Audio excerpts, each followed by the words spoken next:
بسم اللہ الرحمن الرحیم۔ صرف 5 منٹ کا مدرسہ قرآن و حدیث کی روشنی میں 279واں دن 9 شوال المکرم۔ نمبر 1 اسلامی تاریخ۔ حضرت ام فضل بنت حارث رضی اللہ عنہا۔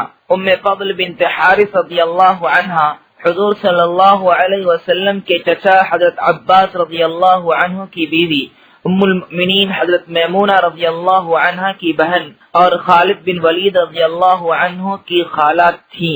ان کا نام لبابہ تھا۔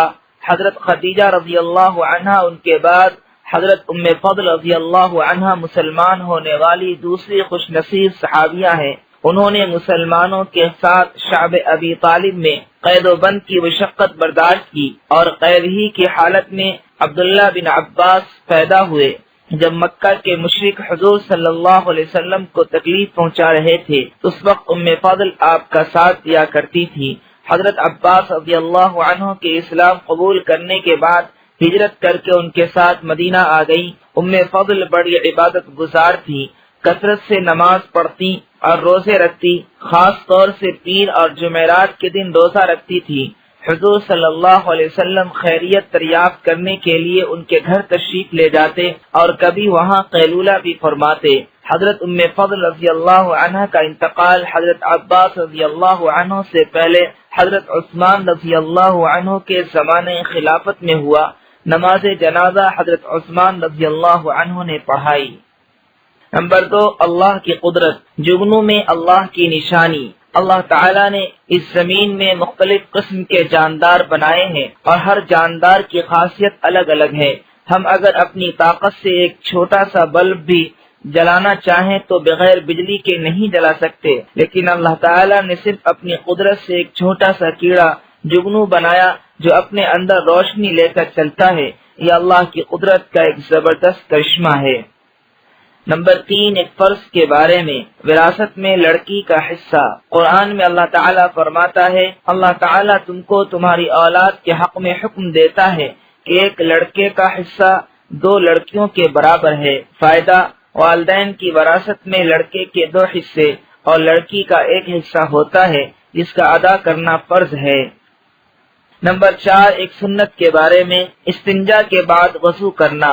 حضرت عائشہ رضی اللہ عنہا فرماتی ہیں کہ رسول اللہ صلی اللہ علیہ وسلم جب بیت الخلاء سے نکلتے تو وضو فرماتے۔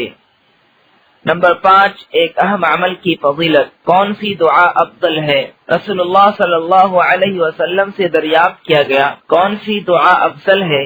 آپ صلی اللہ علیہ وسلم نے فرمایا، آدمی کا اپنے لیے دعا کرنا۔ لہذا لوگوں کے سامنے اپنی ضرورتیں بتانے کے بجائے اللہ تعالیٰ ہی سے اپنی ضرورتوں کا سوال کرنا چاہیے۔ نمبر 6 ایک گناہ کے بارے میں، دکھاوے کے لیے کپڑا پہننا۔ رسول اللہ صلی اللہ علیہ وسلم نے فرمایا، جو شخص شہرت کے لیے دنیا میں کپڑے پہنے گا اللہ تعالیٰ اس کو قیامت کے دن رسوائی کے کپڑے پہنائے گا اور پھر اس میں آگ بھڑکائے گا۔ نمبر 7 دنیا کے بارے میں، دنیاوی خواہشوں کو پورا کرنے کا انجام۔ رسول اللہ صلی اللہ علیہ وسلم نے فرمایا، جو شخص دنیا میں اپنی خواہشوں کو پورا کرتا ہے وہ آخرت میں اپنی خواہشات کے پورا کرنے سے محروم ہوتا ہے۔ فائدہ، اپنی تمام چاہتوں کو اسی دنیا میں پوری کرنے کی کوشش نہیں کرنی چاہیے ورنہ آخرت میں محروم ہو جائے گا۔ نمبر 8 آخرت کے بارے میں، اہل جنت کی نعمتیں۔ قرآن میں اللہ تعالیٰ فرماتا ہے، پرہیزگاروں کے لیے آخرت میں اچھا ٹھکانہ ہے، ہمیشہ رہنے والے باغات ہیں جن کے دروازے لوگوں کے لیے کھلے ہوئے ہوں گے۔ وہ ان باغوں میں تکیے لگائے بیٹھے ہوں گے، وہاں جنت کے خادموں سے بہت سے میوے اور پینے کی چیزیں منگائیں گے اور ان لوگوں کے پاس نیچی نظروں والی ہم عمر حوریں ہوں گی۔ نمبر 9 طب نبوی سے علاج، زخم وغیرہ کا علاج۔ حضرت عائشہ رضی اللہ عنہا فرماتی ہیں، اگر کسی کو کوئی زخم ہو جاتا یا دانہ نکل آتا تو آپ صلی اللہ علیہ وسلم تھوک کے ساتھ مٹی کو انگلی میں لگاتے اور زخم کی جگہ رکھتے اور یہ دعا پڑھتے، بسم اللہ تربت ارضنا بریقت بعضنا یشفى به سقیمنا باذن ربنا۔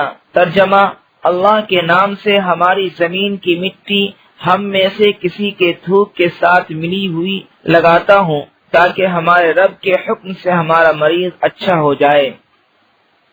نمبر 10، قرآن کی نصیحت۔ قرآن میں اللہ تعالیٰ فرماتا ہے، اے ایمان والو، سچی بات یہ ہے کہ شراب، جوا، بتوں کے ساتھ استھان اور پال کھولنے کی تیر، یہ سب شیطان کے ناپاک کام ہیں، لہذا تم ان سے بچو تاکہ تم اپنے مقصد میں کامیاب ہو جاؤ۔